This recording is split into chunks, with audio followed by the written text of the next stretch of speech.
The story you are about to hear is true. Only the names have been changed to protect the innocent.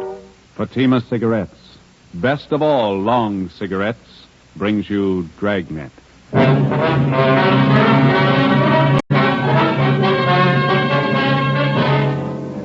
You're a detective sergeant. You're assigned to homicide detail. A man crouches on the window ledge of a downtown building 13 stories above the street. He threatens to leap to his death within the hour. Your job, stop him. You'll be amazed when you compare Fatima with other long cigarettes. You'll find they now cost the same. But in Fatima, the difference is quality. You see, Fatima is the quality king-size cigarette because it contains the finest Turkish and domestic tobaccos superbly blended. And Fatima is extra mild with a much different, much better flavor and aroma than any other long cigarette. So compare Fatima yourself. Fatimas now cost the same as other long cigarettes, but your first puff will tell you... Ah, that's different. Yes, in Fatima, the difference is quality. Ask your dealer for Fatima, the quality king-size cigarette. Best of all long cigarettes. Start enjoying Fatima for a new year of greater smoking enjoyment.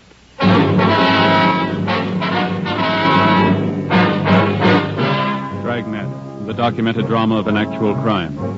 For the next 30 minutes, in cooperation with the Los Angeles Police Department, you will travel step by step on the side of the law through an actual case transcribed from official police files. From beginning to end, from crime to punishment, Dragnet is the story of your police force in action. It was Thursday, September 6th. It was warm in Los Angeles. We were working the day watch out of homicide detail. My partner's Ben Romero. The boss is Captain Steed. My name's Friday. I was on the way back from communications, and it was 1:28 p.m. when I got to room 42. Homicide.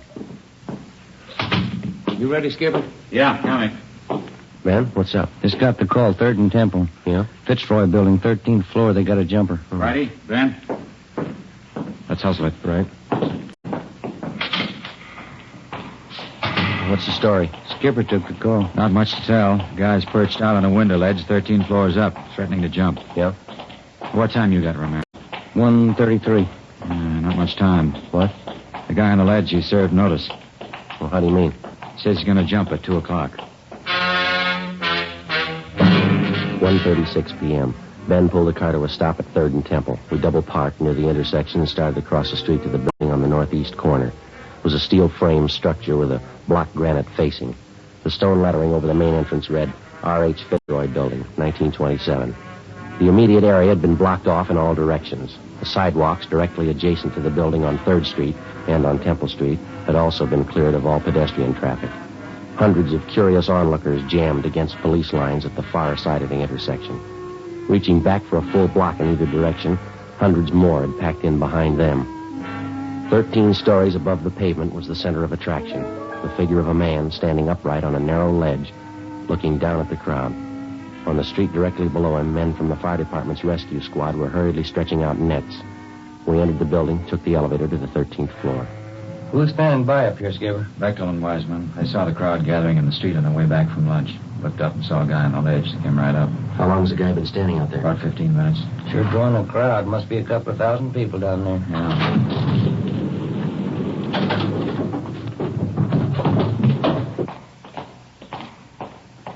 What was that room number, Friday? 1305. Yeah, it's down this way. There's Bechtel. Beck? Hi. Been watching for you. The office is down here. Okay. How's it stand now? He's still out there ready to jump. We got 22 minutes to figure out how to stop him. What's the story, anyway? I'll let the doctor tell you. Go ahead. Through here. Nurse, where'd Dr. Turner go? He went down to meet Dr. Reich. He's bringing him right up. This is Captain Steed, homicide, Miss Lanahan. How do you do? Sergeant Friday Romero. How do you do? Nurse, sorry. Here's how he climbed outside this window here. Yeah. Right now, he's standing on the ledge about 12 feet to the right of the window. The ledge is about 14 inches wide. No other windows closer to him? No, this is it. Did you try to talk him out of it, get him back inside? We took a turn at it, yeah. Wiseman crawled out on the ledge, talked to him. So did I. He's one of the queerest jumpers I've come across. Well, how do you mean? He's got a hammer with him, carpenter's hammer. Whenever you get close to him, he takes a cut at you.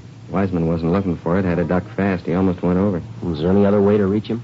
Double-checked the whole layout. This window's the closest. What about lowering a man from the roof? Wide piece of cornice up there, a big overhang. Put him down on a rope, and he'd be hanging 3 feet from the side of the building. Wouldn't come close to the guy. How about this doctor you mentioned, Beck? You figure he can help? It's worth a try. Miss Lenahan, Yes, Sergeant. you saw it happen. You know better than I do what Dr. Turner's idea is. Would you fill these men in, please? Make it brief. Surely. Now, this man on the ledge, who is he, do you know? Walter Harrison's his name. He's one of the doctor's patients. His sister brought him in for a routine checkup. That was about 1 o'clock. How old's the man? 41. His sister told us he's been complaining of a backache lately. While the doctor was examining him, and Mr. Harrison flew up all of a sudden. He yelled out we were trying to cripple him, that we wanted to kill him. Oh, excuse me, please. Sure. Dr. Turner's office. No, I'm sorry. Not this afternoon. We have an awful lot of trouble. Yes, all right, thank you. Well, what happened after Harrison started to act up, Miss Lenahan? Dr. Turner and I tried to hold him. He shoved us both out of the way. He hit the doctor in the face, then he ran to the window, got out on that ledge, and crawled along the side of the building. He's been there ever since. This Harrison is a mental case? Yes, he's been for 10 years. Been in and out of the state hospital at Camarillo a couple of times. His sister Ruth's been taking care of him. She was here when it happened.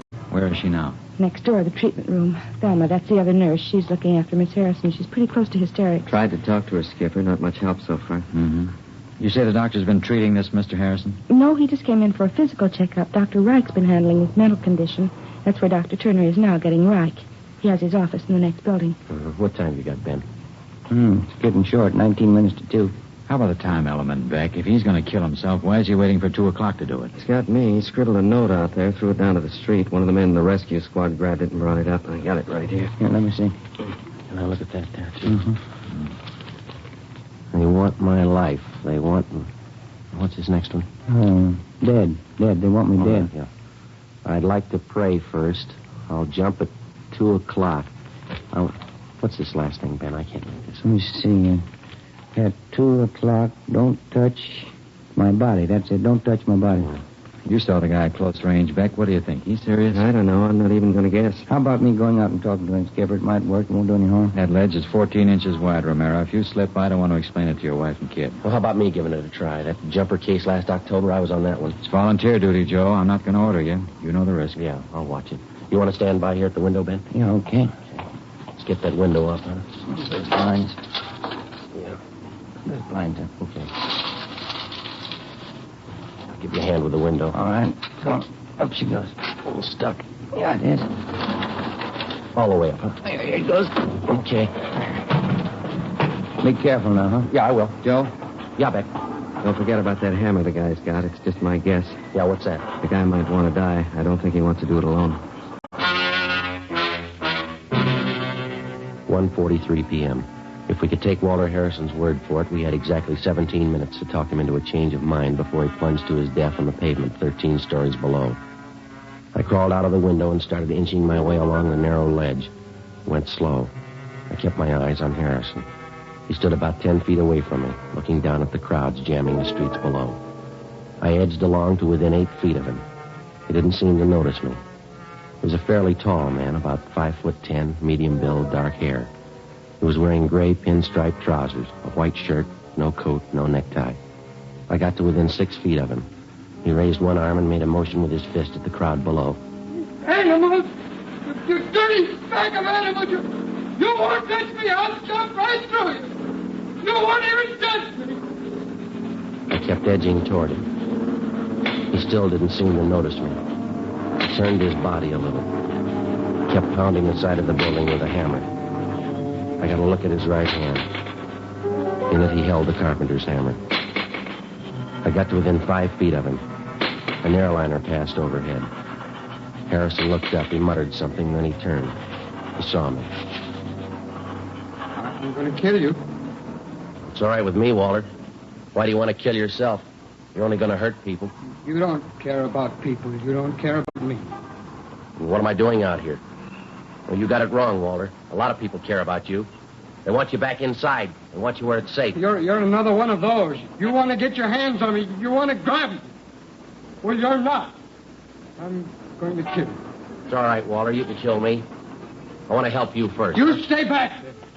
Don't you move anymore. I got this hammer and I'll smash your face with it. I'll smash it. I only want to talk to you. I know we can straighten this out. I'll do it my way. You understand? My way. I know who you are. You've been after me before. I know what it's all about. Yeah, I know you do, Walter, but you got it wrong. Now, look, you're going to jump off this building at 2 o'clock. That's in 15 minutes. That's right.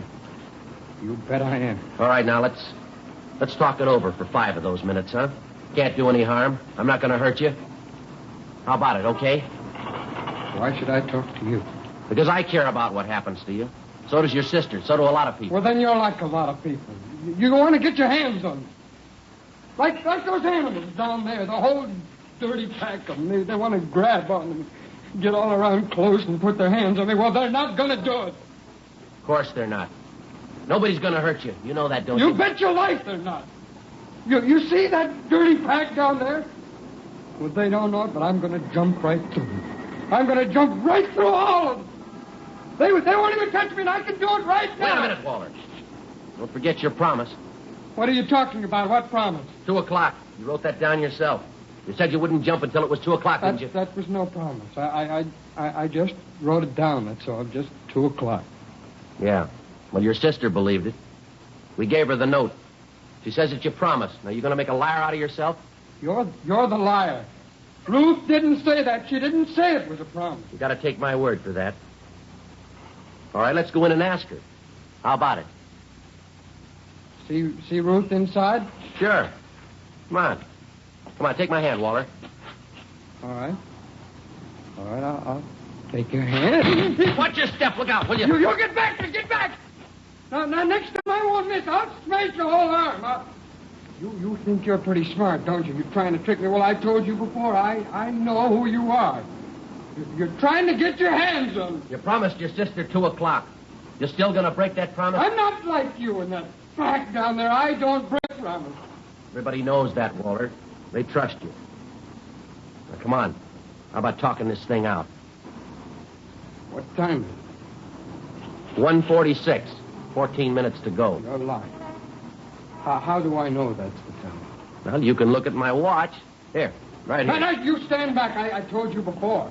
You stay away from me. I just wanted to show you the time, that's all. All right, you can look at that big clock up the street, see? The one on the side of the Hobart building up there?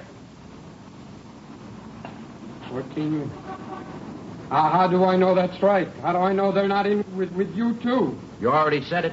Big company. They don't care about you or me. They got a business to run. Their clock. They don't care what happened. No, of course not. They don't care. All right, well, I'll just keep an eye on that clock. All right. You don't mind if I talk while you wait, do you? There's that plane. What's it doing up there? Well, it's just an airliner.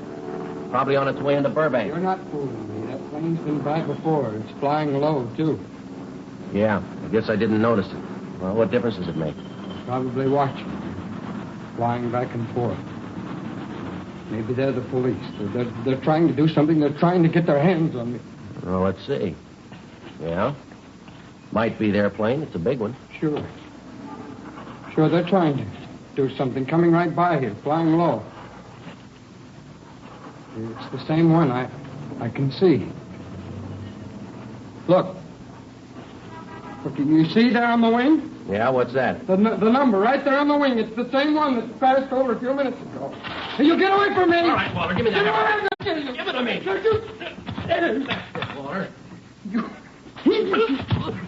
You thought you tricked me. You didn't know I had my pocket knife. Well, I can kill you with it now. I can kill you right now. Yeah. I told you before, it's all right with me. Look out there. Watch your step on the ledge, will you? I should have cut your hand off. I should have cut your whole arm off and thrown it to those animals down there. Look at that blood all over your hand. Well, I'm sorry, Walter. It's not your fault. I just wanted to talk the whole thing over to tell you how your sister feels about it. You're a liar. I knew it when I looked at you, and I know you get away. You get away before I kill you. Look, there's only one thing I can tell you. Your sister Ruth's sitting inside there, and she's worried sick. She's waiting for you. She wants to take you home. Now, how about it? There's no reason for all this. You know that, don't you? Do I? Sure you do.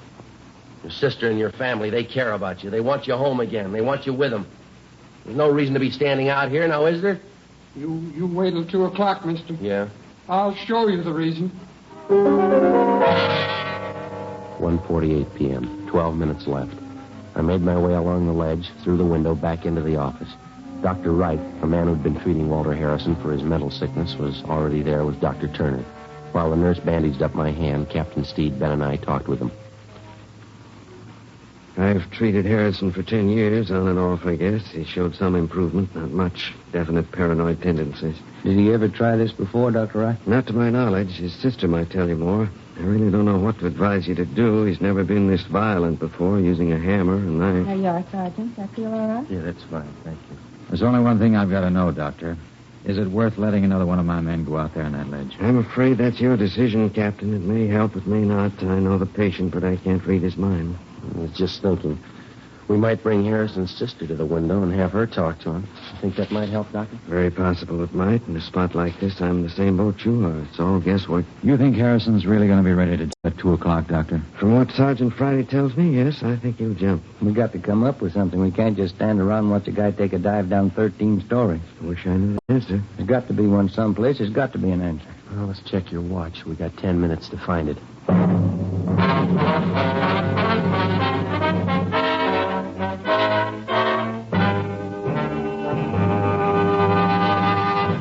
You are listening to Dragnet, authentic stories of your police force in action. And now, here's an authentic report from Fatima Cigarettes. 1949. Fatima more than doubled its smokers coast to coast. 1950. Another record-breaking year, with more long cigarette smokers insisting on Fatima quality than ever before. In 1951, enjoy Fatima quality yourself. Yes, friends, in Fatima, the difference is quality. Quality of tobaccos, the finest Turkish and domestic varieties, extra mild and superbly blended, to give you a much different, much better flavor and aroma. Quality of manufacture. Smooth, plump cigarettes rolled in the finest paper money can buy. Quality, even to the appearance of the bright, clean, golden yellow package, carefully wrapped and sealed to bring you Fatima's rich, fresh, extra mild flavor. Compare Fatima yourself. Fatimas now cost the same as other long cigarettes, but your first puff will tell you... Ah, that's different. Yes, in Fatima, the difference is quality. Start enjoying Fatima for a new year of greater smoking enjoyment. Insist on Fatima, the quality king-size cigarette. Best of all long cigarettes.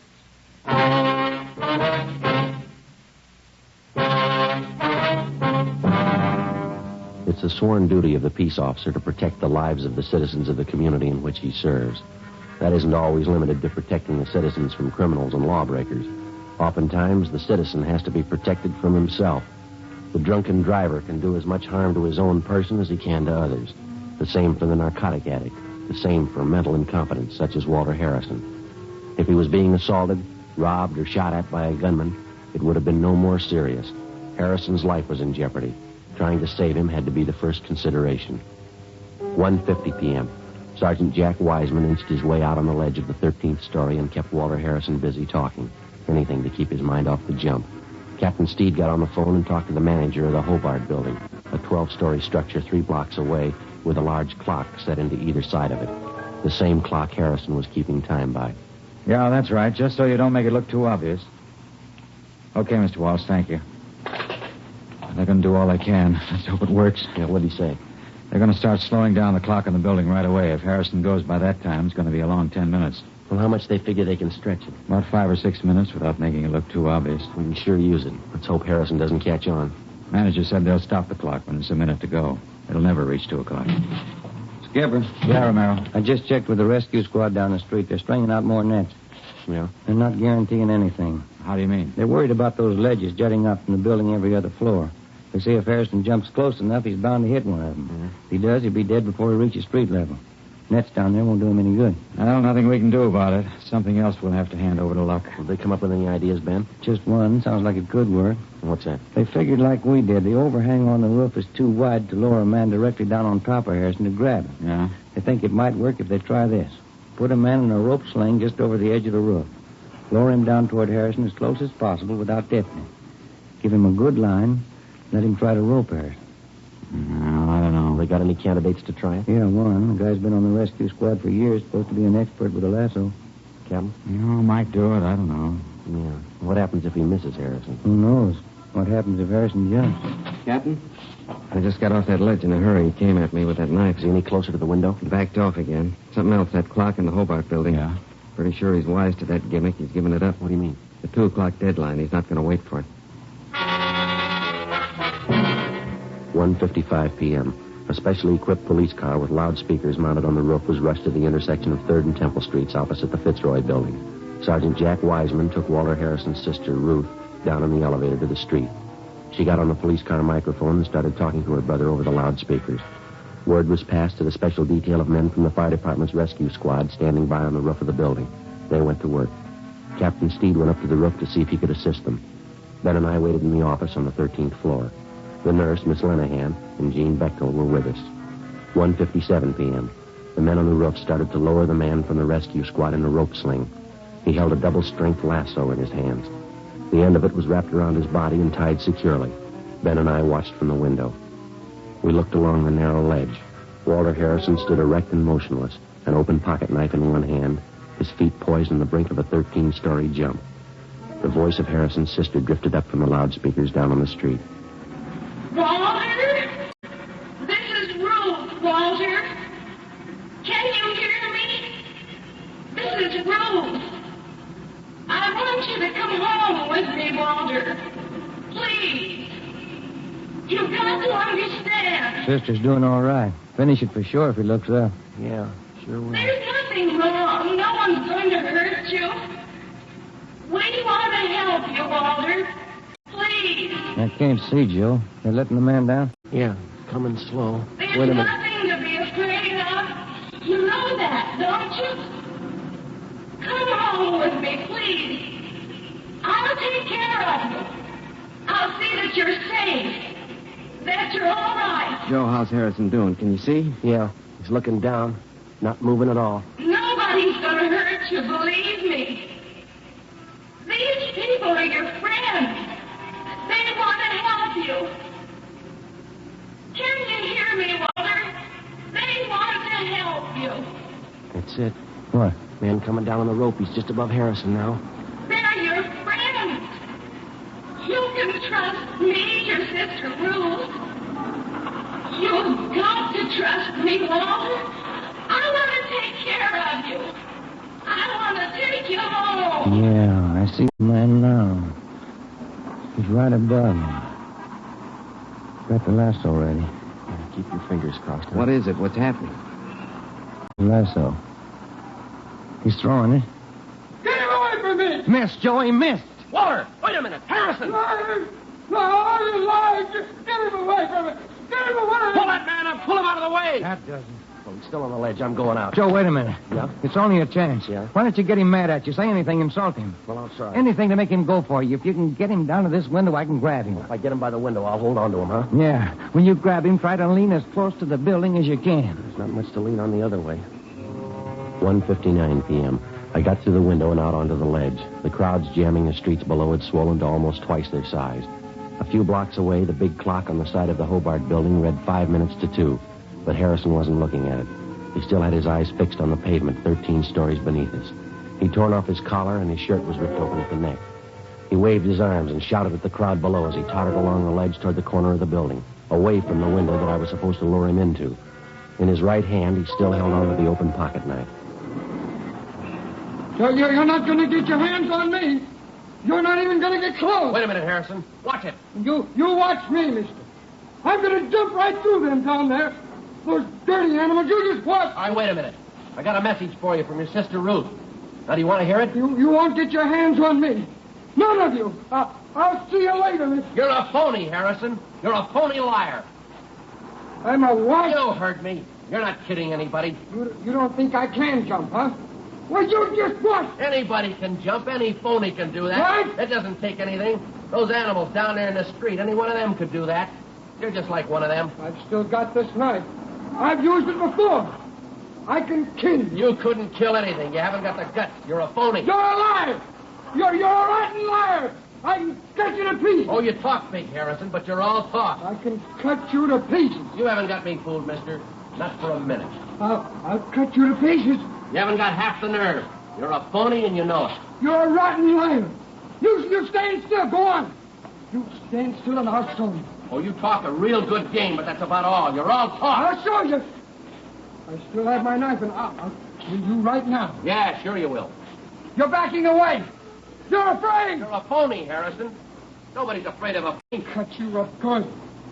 I'm waiting for you. Come on. What's the matter, Harrison? You're not waiting. Stay still and stop backing away. Now stop. I'll tell you, you come and get me, huh? Haven't you got enough nerve? You're just talking again. All talk, huh? That window. You've got to stop by the window, and then I'll cut you to pieces.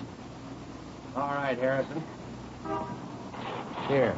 Now you go ahead. Prove you're a phony. All right. I'll show you. You rotten liar. All right, Walter, now drop it. I can't kill you. You rotten liar. I'll cut you to pieces. Drop it. Joe, look out. Grab them. They're going to fall.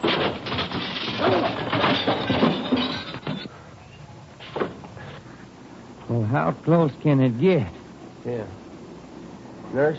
That was just wonderful, Sergeant, both of you.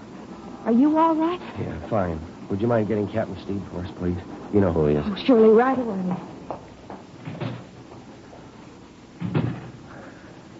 Well, Yeah, it was a rough one. a minute there, it looked like you were both going over the side. Yeah. Thought I'd lost you, Joe. Well, you didn't have to worry. No? No. You told me which way to lean.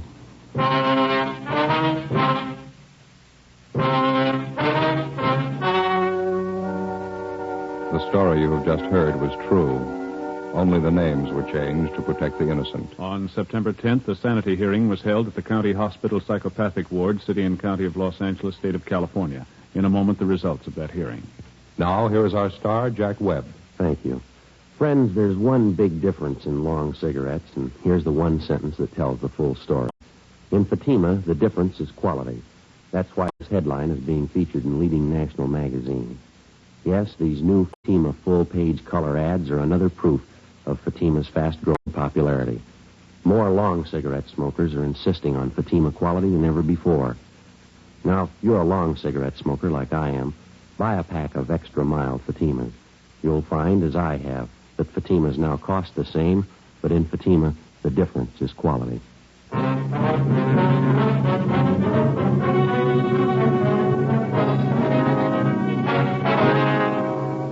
After being examined by 6 psychiatrists, Walter John Harrison was judged mentally incompetent. On his sister's request, he was committed to a private sanitarium.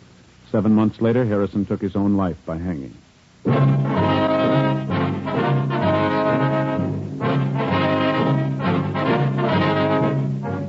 You have just heard Dragnet, a series of authentic cases from official files. Technical advice comes from the Office of Chief of Police W.H. Parker, Los Angeles Police Department.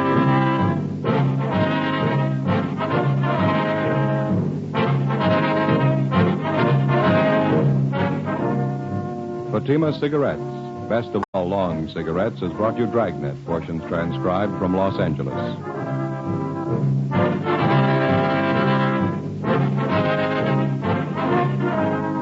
We the People is next with stories of today on NBC.